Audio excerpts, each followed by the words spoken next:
нәрсе бар. Қай ұлттың өкілі дуа жасаса да, қай діннің өкілі дуа жасаса да, барлығында Құран қайтарады.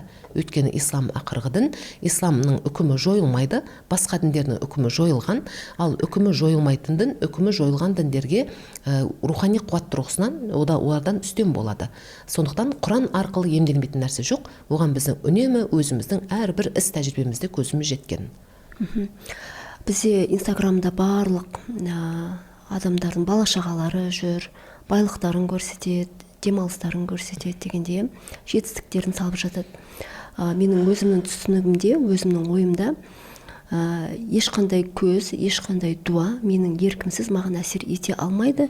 Көз демейді, сөз демейді, ешкім дуалы алмайды, себебі мен оны көңіліме алмаймын және энергетика тұрғыда энергия жұмсамаймын деп ойлайтынмын. Сол қаншалықты дұрыс? Адамзаттың асыл тәжі деп Мұхаммед пайғамбар деп бекер айтылмайды. Өйткені ол кісіде адам баласына берілмеген шыдам, сабыр бар.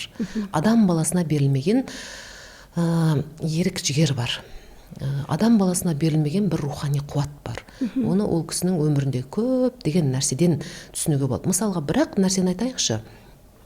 Қаншама адамдар оған қарсы болды, пайғамбарлығын жоққа шығарды, мазақ етті, тіпті жаңағы намаз оқып отырғанда үстіне түйенің жынына келіп төкті, оны қудалады, айналасына жүрген адамдардың барлығын ұрып соқты, олармен ешқандай сауда жасамай қойды, оларды былайша айтқанда аш қалдыруға айналды, ең соңында өлтіреміз деп шықты. Сонда Алла тағаланың аянымен Меккеден Мединаға қарай хиджра жасады ғой, яғни қоныс аударды.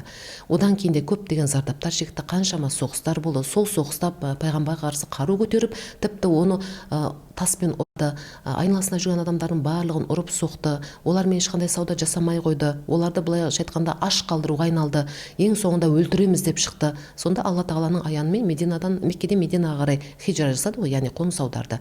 Одан кейін де көптеген зардаптар шекті, қаншама соғыстар болды. Сол соғыста пайғамбарға қарсы қару көтеріп, тіпті оны таспен ұрып тісінде сындырды. Сонда пайғамбар тісі сынып тұрған сәтінде, я Алла, оларды кешіре көр деді ғой. Бұған қандай күшті рух керек.